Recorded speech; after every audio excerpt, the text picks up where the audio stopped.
Paano kung madiskubre mo na may iba na ang iyong asawa, at sinuwerte kang nanalo sa loto ng 1,000,000,000 at 400,000,000 piso? Iiwan mo ba ang iyong asawa at maghanap na lamang ng iba? Ating i-recap ang pelikulang If I Were a Rich Man na ipinalabas noong 2019. Ilang taon nang walang makitang permanenteng trabaho itong si Santi. Pa-extra-extra na lamang ito, basta kumita lang. Kaya malimit sa kanyang van na lang itong natutulog. At gaya ng dati, kinatok ulit siya ng pulis na babae na si Begona para tikitan ito dahil sa violation na naman itong illegal parking. Isa sa mga extra trabaho ni Santi ang maglinis ng yate, pero nang malate siya ng 30 minutes, hindi na siya pinababalik ng kanyang amo na si Romulo, at ibinigay na sa kanya ang sahod, pero itinatapon muna nito ang mga extras nila sa kubeta. At dahil kailangan niya ng pera, sumunod na lamang ito sa utos ni Romulo. Habang pauwi si Santi sa kanila, naubusan siya ng gasolina, kaya naglakad muna siya, dadaanan siya ng isang kotse, tumilapon sa kanya ang tubig sa putikan. Dumating siya sa gasolinahan kung saan doon nagtratrabaho ang isa niyang kaibigan na si Pedro. Sinabihan siya ni Pedro na huli na niyang pautang iyon dahil nagagalit na ang amo nito. Nabanggit ni Pedro ang tungkol sa reunion party nila. Sinabi ni Santi na baka hindi siya makapunta dahil mayroon silang pag-uusapan ng asawa niya sa abogado. Nakita ni Pedro ang marumi nitong damit kaya binigyan niya ito ng t-shirt. Sa opisina ng abogado, nandoon ang asawa ni Santi na si Mighty. Nag-file ito ng divorce, ibig na nitong hiwalayan si Santi dahil wala itong matinong trabaho. Pero sinabi ng abogado, na aabutin pa ng 3 buwan ang proseso ng divorce, kaya pansamantala magsama muna sila sa bahay. Pumayag si Mighty habang wala pang trabaho si Santi. At nang lumabas sila, niyaya ni Santi ang kanyang asawa na kumain pero tumanggi ito. Tinawanan siya ng babaeng nasa Lotto outlet na pagkamalan siyang bakla dahil iniwan siya ng asawa. Inalok siya nitong bumili ng loto. Nagtanong si Santi kung gaano kalaki ang tsansa na manalo siya. Sumagot ang babae na kasing laki ng tsansang balikan siya ng asawa niya. Napabili ng loto ticket si Santi at inilagay ito sa kaha ng sigarilyo. Kinagabihan, pumunta siya sa reunion party ng kanilang eskwelahan. Nagkita sila ng isa pa niyang kaibigan na si Marcos. Dumating din si Pedro at sinabi nitong may mga kaklase siyang babae na kung makatingin sa kanya ay pinagnanasaan siya. Hindi na lamang umimik si Santi at Marcos sa banat ni Pedro, alam nila na ganun talaga ugali ng kanilang kaibigan, yung feeling pogi palagi. Nakausap ni Santi ang isang lalaki na pamilyar sa kanya, at nagpakilala itong si Mario. Nagulat si Santi dahil may maganda na itong pangangatawan, hindi tulad noon na inaalas kanila dahil isa itong matabang lalaki.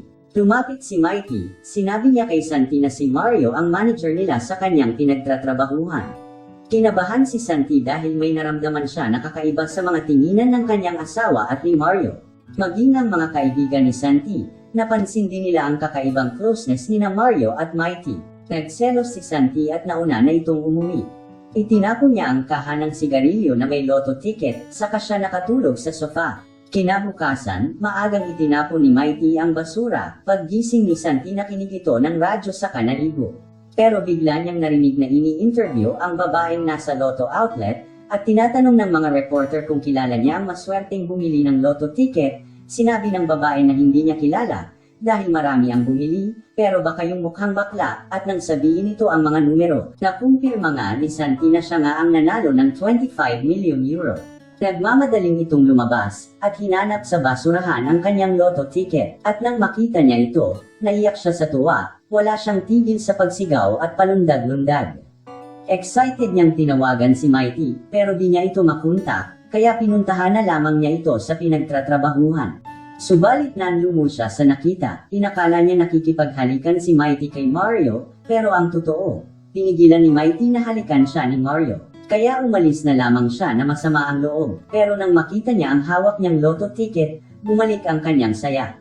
Umila siya sa loob ng bangko para kunin ang napanalunan, pero dahil kalat na ang balita, nahulaan agad ng mga tao doon na siya ang nanalo. Natakot siyang pagkaguluhan, kaya umalis na lamang siya. Agad sumakay si Santi at lumayo sa lugar, pero laking gulat niya, dahil nasa likod niya ang bank manager na si Damian. Sinabi ni Damian na maraming nanalo rin sa loto pero bumalik sa kahirapan, dahil hindi sila marunong humawak ng pera.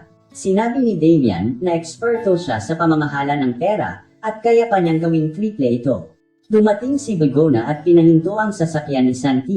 Pinagalitan nito si Santi dahil mabilis itong nagpatakbo, pero kinausap ni Damian si Begona at ibinulong dito na kaya ito nagmamadali dahil ito ang nanalo ng loto. Natuwa si Begona at binati si Santi at hindi na ito nagtiket. Pumayag si Santi na maging financial advisor niya si Damian. Sinabi ni Damian na ayon sa batas kailangan niyang hatian ng premyo ang kanyang asawa.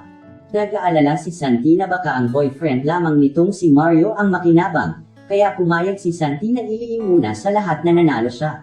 Paglabas ni na Santi, dumating naman si Mighty kasama si Mario. Nagpanggap si Santi na isang katulong doon. Sinabihan siya ni Mighty na nakaschedule na ang interview niya kay Mario para bigyan siya ng trabaho. Dahil sa selos, ang kotse ni Mario ang pinagdiskitahan. Binagsakan niya ito ng halaman at ginasgasan, saka binotas ang gulong. Yun nga lang, hindi iyon ang kotse ni Mario, at kailangan niyang bayaran ang kanyang nasira. Para hindi sabihin ng kanyang asawa na tamad siya, sinunod niya itong mag-apply ng trabaho kay Mario, pero isang showstopper lang na posisyon ang ibinigay sa kanyang trabaho. Sinunod din niya ang payo ni Damian na mamili siya ng mga bagong gamit para sa mga sosyalang pupuntahan nila. Maghapong nag-shopping si Santi, kung ano-ano pinamili niya. Nakita niya ang pamilya ni Marcos at agad siyang nagtago. Pagdating niya sa bahay, itinago niya sa bodega ang kanyang mga pinamili. Inilagay din niya ang mamahaling alak sa bote ng mumurahing alak. Napasayaw sa tuwa si Santi pero biglang dumating si Mighty, kaya agad niyang hinubad ang mga mamahaling damit na suot niya. Itinago din niya ang relo na binili niya. Tumawag si Damian kay Santi. Sinabi nitong ibinok siya nito sa isang class na hotel. Sinabi rin ni Damian na may bago silang pinasok na negosyo. Pumunta si Santi sa hotel at umupo sa restaurant. Nakita niya ang magandang babae na si Christina. Habang nagpapakyut siya kay Christina, dumampot siya ng pagkain sa plato, pero sinabi ng waiter na tissue ang kanyang nakain.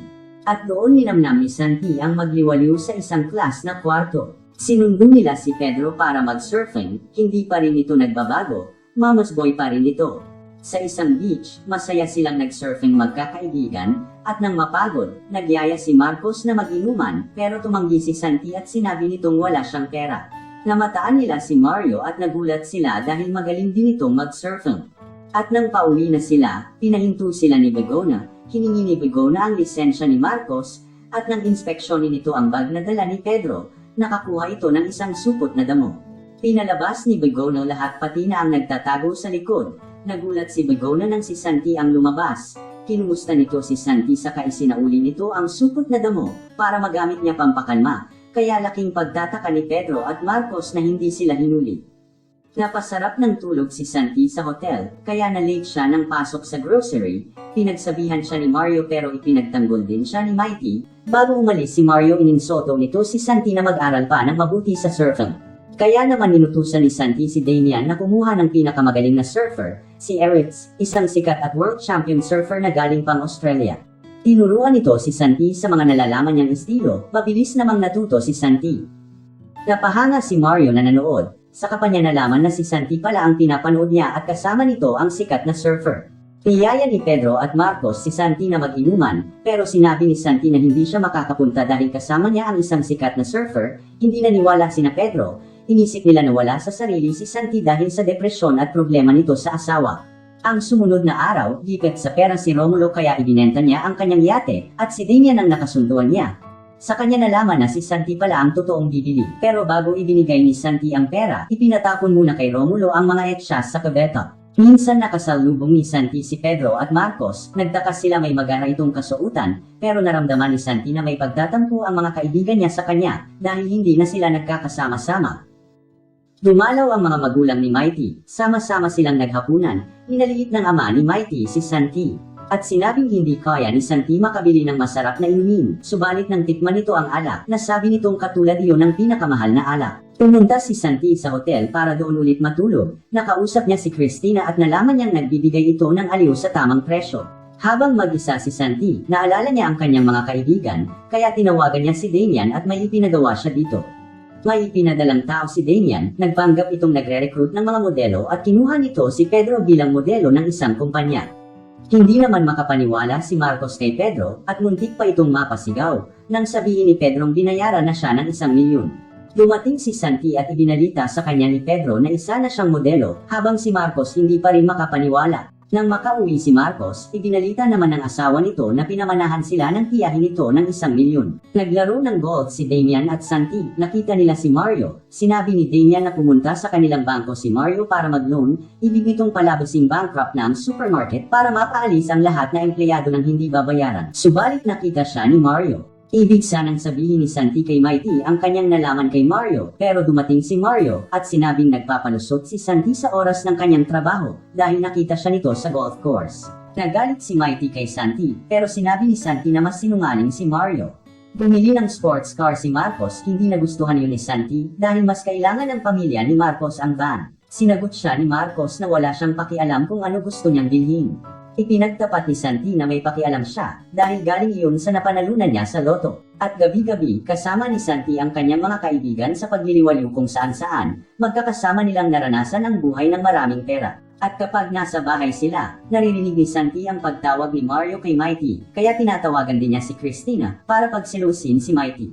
Hanggang isang gabi, kapalit ng tamang presyo nakasama ni Santi si Christina, subalit laking pagtataka niya dahil hindi tumutubo ang saging nito at nauwi lang sa wala ang lahat. Samantala, kasama naman ni Mighty si Mario, at dito napatunayan ni Mighty na kasing laki lang ng siling labuyo ang bunga ni Mario. At nang magkita sila sa kanilang bahay, kapwa sila nagsinungaling na masayang-masaya sila sa mga kasama nila. Tinawag ni Mario lahat ng empleyado, at nabigla silang lahat sa anunsyo nitong magsasara na ang supermarket. Nagsinungaling ito na ginagawa niya ang lahat upang di matuloy ang pagsara para sa kapakanan ng mga empleyado. Nakita ni Santi na nag-aalala si Mighty sa kanyang mga tauhan, kaya niyaya niya itong sabay silang mag-dinner, at nangako siya na siya ang maghahanda ng dinner. Pumayag naman si Mighty. Kumuha ng mga tao si Santi para mag-ayos ng bahay at maghanda ng kanilang dinner. Sa dinner nag-ayos silang dalawa at humingi ng tawad sa isa't isa. Subalit nang ipagtapat ni Santi na nanalo siya sa loto, nagalit si Mighty dahil akala niya niloloko na naman siya ni Santi, hanggang makita ni Mighty sa bodega ang mga pinamili ni Santi. Lalong nagalit si Mighty dahil sa mga paglilihim ni Santi sa kanya. Naging mabisyo naman si Marcos at yun ang pinagtalunan nilang mag-asawa at nauwi sa iwalayan. Nagpa-party si Santi sa kanyang yate. Natatawa sila ni Marcos sa pagpanood ng peking commercial ni Pedro sa TV. Dumating si Pedro na masama ang loob. Sinisisi niya si Santi dahil pinagtatawanan siya sa social media sa ginawa niyang commercial video. Nalaman ng mga tao dahil sa pera ni Santi kaya siya nagkaroon ng commercial. Napagtanto rin ni Marcos na nagkahiwalay sila ng kanyang asawa dahil din sa pagkasilaw niya sa pera ni Santi at hindi niya kayang mabuhay na wala ang kanyang pamilya. Iniwan ni Marcos at Pedro si Santi. Nalungkot si Santi dahil ibig lamang niyang makatulong sa kanyang mga kaibigan. Ibig din niyang maranasan ng mga ito ang masaganang buhay na dumating sa kanya. At sa paggising ni Santi na mag-isa sa yate, dito napagtanto din niya na pansamantala lang ang kaligayahan dulot ng pera, na ang totoong kaginhawaan sa buhay ay yung wala kang iniisip na bigat sa digdig na dinadala at sama ng loob sa kapwa. May ipinagawa si Santi kay Damian bago siya aalis at hanapin ang panibagong buhay sa ibang bansa. Umiyak si Damian dahil hindi na niya makakasama si Santi. Nagpasalamat si Santi kay Damian sa pagiging matapat nito at totoong kaibigan. Nakatanggap ng text message si Mighty galing sa bangko na pumasok sa kanyang account ang 12.5 million euro galing kay Santi. May dumating din sa kanyang papeles na pirmado ni Santi ang divorce paper, kaya malaya na siyang makisama kay Mario. Napaiyak si Mighty dahil nadiskubre niyang mahal pa rin niya si Santi. Dahil sa isang tawag ng isang empleyado, agad na pumunta si Mighty sa supermarket. Sinabi sa kanya ng isang empleyado na hindi na matutuloy na mawawalan sila ng trabaho dahil may taong bumili na ng supermarket. Pumasok si Mighty sa opisina ni Mario. Narinig nito na kausap ni Mario ang kanyang kasabwat na napurnada ang kanilang pagtanggal sa mga empleyado dahil may taong kumausap sa may-ari at binili ang supermarket. Nakipaghiwalay si Mighty kay Mario dahil nalaman nito wala itong malasakit sa mga empleyado at tama si Santi na isa itong delikadong sinungaling. Pumasok si Damian at nagpakilala siya na advisor ng may-ari ng supermarket. Sinabi nitong si Mighty na ang papalit sa pwesto ni Mario dahil tinanggal na ito sa trabaho ng dating may-ari. Pero nahulaan agad ni Mighty na si Santi ang totoong may-ari, kaya pinilit nitong paaminin si Damian. Tinikita naman ni Begona ang sasakyan ni Mighty, pero nang malaman nito na hahabulin ito sa airport ang asawang si Santi, agad pinasakay ni Begona sa motor si Mighty at nagmamadali inihatid ito sa airport. Naabutan naman ni Mighty si Santi at agad silang nagtukaan. Makalipas ng isang taon, nag-attend silang tatlo sa class reunion nila. May matagumpay na negosyo na sina Santi at Marcos, samantalang si Pedro, isa ng sikat na vlogger at may mahigit na 2 million subscribers sa social media. Dumating si Mario at laking gulat nila dahil kasing laki na ito ng kalabaw.